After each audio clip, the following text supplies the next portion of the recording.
jangan suka mencari-cari kesalahan orang lain. Benar. Jangan suka mencari-cari kesalahan orang lain. Assalamualaikum teman-teman, kembali lagi di Eleven Podcast Cerdas Berkarakter. Balik lagi sama aku Jano Aisyah, dan sekarang kita sudah sama Pak Jejen. Oke, hari ini kita bakal ngomongin tentang demokrasi, yang dimana sekarang tuh lagi hot-hotnya pemilu 2024 ya Pak. Oke, mungkin awal-awal kita bakal kenalan dulu sama Pak Jejen nih. Oke. Nama saya Jejen. Kalau nama lengkap saya Jejen Jeno Arifin SAG. Saya mengajar di SMA Negeri 11 Bekasi sebagai guru pendidikan agama Islam. Okay. Nah, untuk aktivitas Bapak sendiri nih, kan kita lagi mau ngomongin tentang demokrasi nih, pemilu ya Pak. Nah, Bapak sebagai guru agama ini aktivitas sehari-harinya tuh gimana sih Pak? Sampai kita bakal ngebicarain tentang demokrasi. Aktivitas saya fokus utamanya adalah mengajar. Tapi kan mengajar bukan hanya di sekolah.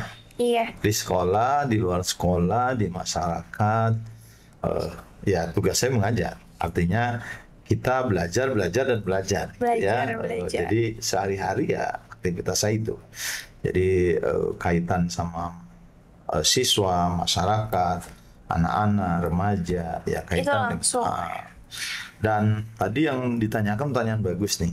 Apa kaitannya dengan kondisi demokrasi sekarang? Saya merasa terpanggil untuk berbicara ini agar jangan sampai kita salah dalam mensikapi persoalan. Semisal contoh, sekarang kan kita akan menghadapi tahun politik ya. Tadi Janu menyampaikan di tanggal 14 Februari kita akan pesta demokrasi. Benar. Akan ada pemilihan presiden dan wakil presiden dan pemilihan anggota legislatif. Nah, pertanyaan kita, apa yang harus kita lakukan? Iya, apalagi anak-anak remaja yang baru menginjak usia 17 tahun. Punya kesempatan. Ada sebagai pemilih pemula ya. Pemilih pemula. Nah, betul. Nah, sebagai pemilih pemula ini hal yang perlu banget dipegang dan perlu banget dijadikan bahan acuan. Makanya dalam obrolan kita hari ini saya ingin mengarah ke sana. Jadi sikap apa yang harus kita lakukan dalam menghadapi situasi politik dan dalam situasi di mana kita kalian sebagai pelajar yang pemilih pemula tahun ini. Biar gak ada konflik ya Pak. Biar tidak ada konflik. Dan paham juga harus bagaimana. Betul. Nah, oleh karena itu saya akan mencoba mengambil salah satu ayat yang berkaitan dengan ini, surah yang ke-49 dalam Quran surah Al-Hujurat, ayat yang ke-11 dan ayat 12. Ini yang akan coba kita gali lebih dalam untuk menjawab persoalan-persoalan ini. Oke, saya awali. Dalam ayat yang ke-11 Al-Hujurat tersebut Allah menyampaikan, a'udzubillahi minasyaitonirrajim, bismillahirrahmanirrahim, ya ayyuhalladzina amanu la yaskhar qaumun min qaumin asa ayyakunu khairum minhum wala nisa'um min nisa'in asa ayyakuna khairum minhunna wala talmizu anfusakum wala tanabaju bil alqab bi'sal ismul fusuq ba'dal iman wa man lam yatub fa ulaika humudz dhalimun. Kalau kita maknai ayat tersebut dalam konteks kekinian, ini sangat penting, di mana Allah menyampaikan, wahai orang yang beriman, la yaskhar qaumun min qaumin. Jangan kita saling mengolok-olok antara satu kaum dan kaum yang lain. Olok-olok. Jangan saling mengolok-olok antara satu kelompok dengan kelompok yang lain. Nah, sekarang begini. Saya tanya mungkin ke Jan. Iya. Kira-kira nanti akan muncul perbedaan pilihan nggak? Pasti banyak, ya. Banyak. Pasti. Dalam kehidupan di rumah. Iya. Di sekolah. Di masyarakat. Kita memilih pilihan A, yang lain pilihan B. Kan itu mungkin terjadi. Tapi apa sikap yang harus kita tanamkan ketika menghadapi perbedaan tersebut? Ini menurut saya yang paling penting harus kita tanamkan dalam diri kita dan semuanya. Karena kadang tergiring ya Pak. Tergiring. Makanya apa yang harus kita lakukan? Nah, makanya yang pertama kata Allah, la yaskhar qaumun min qaumin. Jangan kita saling mengolok-olok antara satu kelompok dan kelompok yang lain. Benar banget. Jangan lu memilih pilihan A, Ya udah. si fulan memilih pilihan B. Ya sudah dengan pilihannya, tapi jangan lu ngapain sih milih Iya benar. si A, ngapain sih milih si B, padahal kan dan seterusnya kan akan muncul olok-olok. Nah, itu yang Allah hindari. Kenapa? Pertanyaan kan itu. Iya Pak, kenapa? Kenapa? Kata Allah, asa ayyakunu khairum minhu. Karena bisa saja orang yang kita olok-olok itu ternyata di mata Allah lebih baik. Oh iya benar ya Pak. Keren ya, Masya Allah ya. Masya Allah. Dan ayat yang berikutnya yang lanjutannya, wala nisa'um min nisa'in asa ayyakuna khairum minhunna. Jangan pula kelompok perempuan yang satu dengan kelompok perempuan yang lain saling menghina pula, saling mengolok-olok juga. Oh iya. Kenapa? Bahasa Allah sama dengan tadi. Asa ayyakunna khairum minhunna. Karena bisa saja orang yang kita olok-olok itu mungkin lebih baik. Lebih baik gitu ya. Jadi kata kunci yang pertama, kita harus saling menghargai perbedaan menghargai. dengan cara tidak mengolok-olok yang lain. Itu kata Allah, bahasa Allah dalam Al-Hujurat ayat yang ke-11. Yang berikutnya, Allah juga menyampaikan wala talmizu anfusakum. Jangan kita saling mencela antara yang satu dengan yang lain. Mencela. Sering banget ini ya Pak kan Iya kan ya? terjadi di Kadang-kadang pemilu. ngapain sih lu? Kan gitu ya. Iya. Gue nggak seneng lu Iya. kan Iya kan begini tahu. padahal wala talmizu anfusakum. Jangan mencela diri kita sendiri. Jangan mencela orang lain. Jangan Karena mencela. ketika orang sudah mencela, pasti ada kejelekan di situ. Iya. Wala tanah baju bil alqab. Ini Al-Quran itu luar biasa. Iya. Jangan juga kita memanggil dengan lakob, dengan panggilan yang memang kurang bagus. Tidak baik ya. Iya, tidak baik. Pilihan ini ngapain sih Iya. milih yang Kan beritanya dia gini. gini gitu kan, yang negatif. Iya negatif. Gak usah didengar. Iya. Gak usah dipublish. Karena berbeda pandangan setiap orang ya Pak. Kan mungkin bagi orang yang fanatik terhadap pilihan yang pertama, pilihan kedua atau ketiga pasti banyak hal yang memang akan dia pertahankan dan akan menjelekkan. Itu yang kita jaga. Nah, oleh karena itu, apalagi kalau kita memanggil dengan panggilan bisal ismul fusuku ba'dal iman, kata Allah. Memanggil dengan panggilan yang memang kepada orang yang beriman menyebut kita orang fasik. Orang yang jelek, dari ya. Lu kalau milih dia, lu berarti kelompok orang-orang kafir. Itu yang bahaya. Iya. Itu yang Kita ngecap orang lain jelek ya. ya, ngejudgment orang. Lu kelompok fasik nih, Iya. kelompok orang. Nah, itu yang nggak boleh. Makanya kata Allah, yang paling penting dalam ayat ini, ayo kita mencoba bersikap saling menghargai. Saling menghargai. Tidak saling menghina, tidak saling menjelekkan. Positif Wah, aja. positif. Nah, ini ada yang lebih menarik. Dalam Al-Quran masih surah Al-Hujurat ayat yang ke-12 ini lebih spesifik lagi Allah menyampaikan. Allah menyampaikan ya ayyuhalladzina amanu istanibu katsiran minadh-dhanni. Jauhilah oleh kita semuanya, oleh kalian dari bersuudzon. Minadh-dhanni. Minadh-dhanni itu apa? Berprasangka. Berprasangka buruk, suudzon atau negatif thinking. Kalau orang sudah negatif thinking pasti akan melahirkan pikiran-pikiran yang lain. Makanya kan tadi jangan sampaikan ya. Ketika ini kan kita kembali ke persepsi kita. Iya. Perspektif orang berbeda-beda, perspektif kita berbeda-beda. Oleh karena itu kata Allah, jangan suka berprasangka buruk kepada orang lain. Allah ngasih argumen loh. Kenapa jangan berprasangka buruk? Kata Allah, inna ba'dadh-dhanni itsmun. Karena sesungguhnya orang yang suka berprasangka buruk adalah bagian daripada dosa. Nauzubillah. Jadi kata kunci dalam Hujurat ayat yang ke-12 ini, jangan selalu berprasangka buruk. Tapi tanamkan sifat berprasangka baik. Berprasangka baik terhadap si A, si B, si C. Iya. Aman. Kelar hidup. Oke. Nah, tapi kadang gini Pak, anak-anak zaman sekarang tuh karena banyak banget yang mereka mungkin tidak tahu banyak ilmunya dan juga sedikitnya filter mereka terhadap berita-berita Iya. ya Pak. Jadi tuh terkadang mereka langsung menggiring ke sini. Mereka tuh kayak gini, gak usah milih dia, yang ini aja.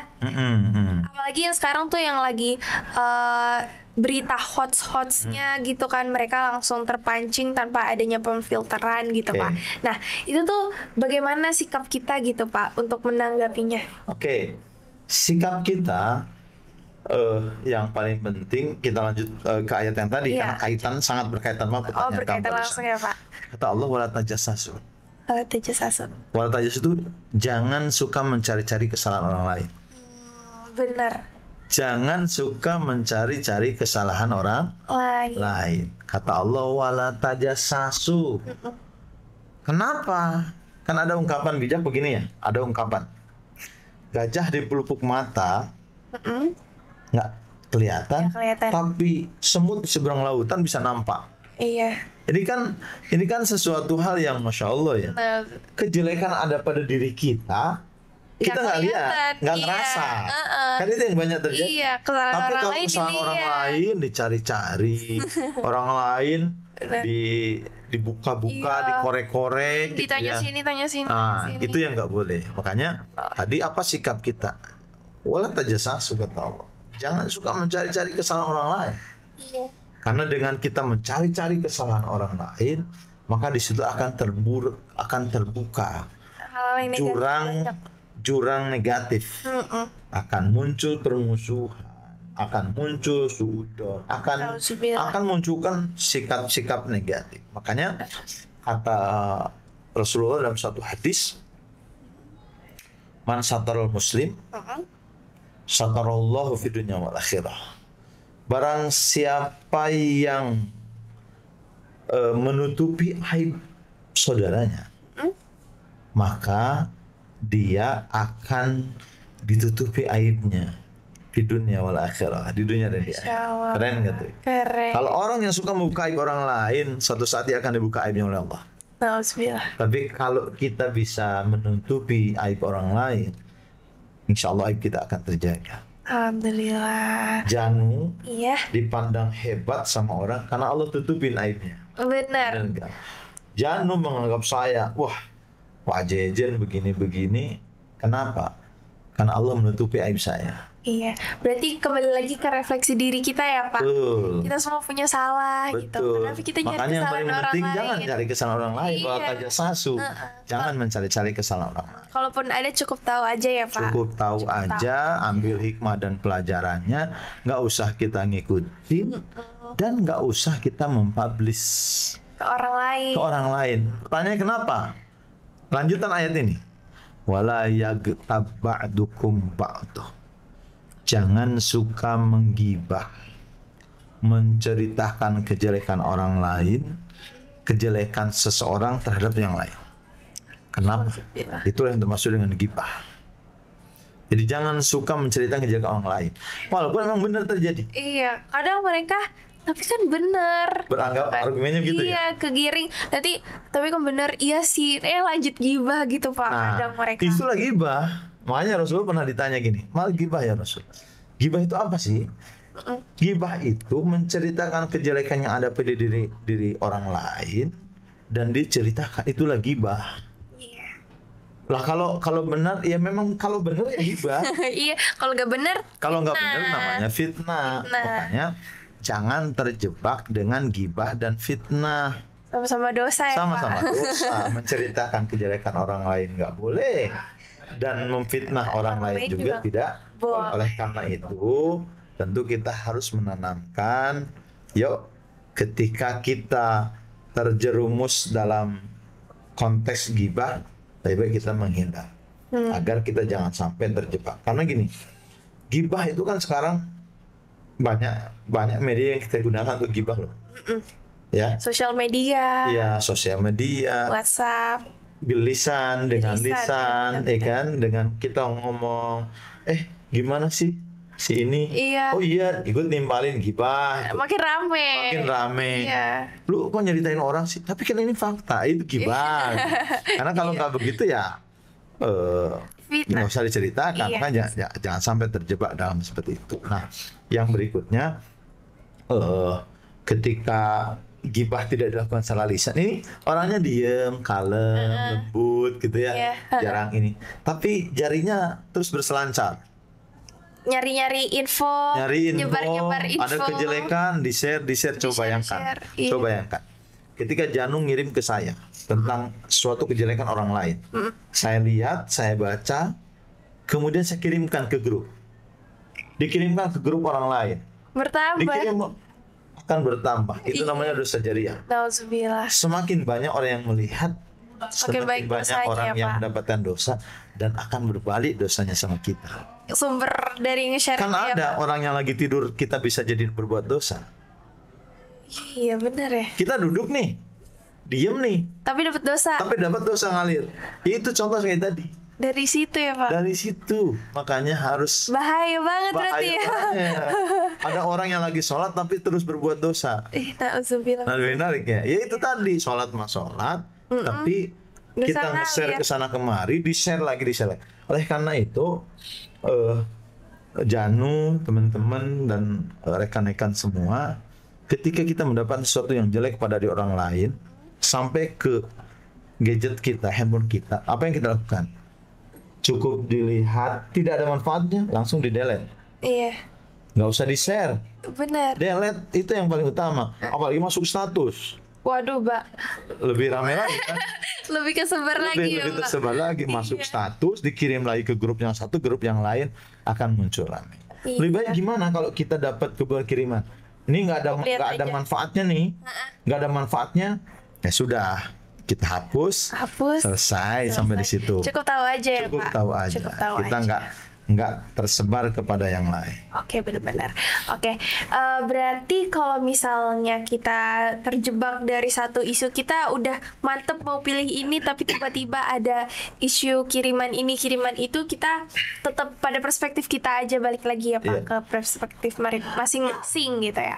Oke, nah kalau kayak gitu nih Pak, kalau semisalnya memang benar pilihan orang yang mau kita pilih nih, si A yang kita mau pilih itu benaran memang memiliki permasalahan itu, apakah kita tetap memilih itu atau kita mencari pemimpin yang baik gitu? Poin pertamanya, bagaimana cara kita agar bisa tahu bahwa pemimpin yang kita pilih itu sebenarnya baik? Cari sumber informasi yang bisa dipertanggungjawabkan, informasi yang benar. Informasi yang benar. Cari informasi yang benar. Jangan sampai terjebak dalam hoax. Hoax. Setelah kita dapat informasi yang benar, kemudian kita cross check kebenarannya dan kita kaji, kita teliti. Ini orang tuh bener enggak dari sifat, karakter dan sebagainya, visi misinya seperti apa. Udah oke nih, ya tidak boleh tidak, agar kita lebih mantap nih. Iya. Istikharah dong terhadap Oh pilihan. iya ya. Oh Itu bener udah. ya. Berarti istikharah tuh cuman bukan buat mau nikah atau Ya itu. enggak lah. Karena kadang anak-anak remaja atau anak-anak muda sekarang tuh hanya berpikiran bahwa sholat-sholat yang bisa dikatakan istimewa itu hanya pada hal-hal tertentu aja. Berarti enggak Oke, ya, Pak? istikharah itu pilihan. Mm-mm. Berarti sholat ketika kita dihadapkan pada pilihan. Ini kita akan memilih pemimpin. Agar kita tidak salah pilih, ya istikharah lah. Nanti Itu yang petunjuknya bagus. muncul Boleh. aja. Boleh, bahkan dianjurkan istikharah kita. Agar kita tidak salah dalam hal memilih. Benar. Oke. Insya Allah. Oke. Berarti kalau kayak gitu nih Pak, balik lagi ke perspektif masing-masing orang, balik lagi ke perspektif masing-masing dan biar tidak ada penggiringan konflik. Nah, Ya. penggiringan konflik ini tuh kadang nggak bisa dihindari. Ya. Dimulai dari temen, sosmed dan sebagainya. Nah, kalau misalnya dari penggiringan konflik ini sudah mencapai puncak nih, sikap kita sebagai salah satu orang yang pemilih juga ini gimana Pak? Biar kita tidak terjerumus juga dalam konflik tersebut. Apakah kita cukup diam aja atau bahkan yang lebih parahnya golput? Kalau golput, walaupun itu hak orang, tapi saya tidak menganjurkan. Iya. Tidak menganjurkan golput. Bisa Saya lebih disalah. memilih di antara pilihan yang terbaik, di antara orang yang terbaik. Yang berikutnya tentu kita juga harus bisa memfilter dan memilih mana yang memang betul-betul orang yang mau kita pilih secara hebat tadi, secara menurut kita yang sudah oke di mata kita. Makanya tadi pilihan-pilihan kita harus didasarkan hal-hal yang bersifat logis, fakta, realita, dan lihat track recordnya orang tersebut, agar kita tidak tergiring nih. Kan orang bisa saja menggiring ke sini. Sementara kita nggak punya dasar. Makanya tadi cari, gali informasi yang baik, dan kita cerna, kita pilah, dan kita tentukan. Berarti penting banget di pemilu ini kita untuk mencari informasi yang benar dan akurat ya Pak. Jadi jangan terjebak dalam hoax ya. Iya, itu bahaya banget karena bisa masuk ke gibah, masuk ke fitnah, kan dosanya bertumpuk-tumpuk. Oke teman-teman, kesimpulan pada podcast hari ini sama Pak Jejen itu kita harus berhati-hati sama gibah dan fitnah ya Pak. Salah satunya ya. Apalagi di tahun pemilu 2024 nanti. Dan juga kita juga harus mencari informasi yang akurat untuk bisa memilih pemimpin yang baik. Dan kembali lagi pada perspektif masing-masing terhadap pilihannya, tanpa ada giringan konflik atau apapun itu. Oke. Terima kasih banyak untuk narasumber kita, Pak Ustadz Jejen yang udah hadir di episode kita kali ini.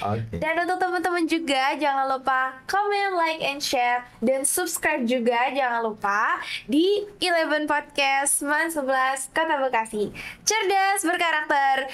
Kita bakal ketemu lagi di episode selanjutnya. Saya Jano Aisyah, pamit undur diri. Terima kasih. Assalamualaikum warahmatullahi wabarakatuh.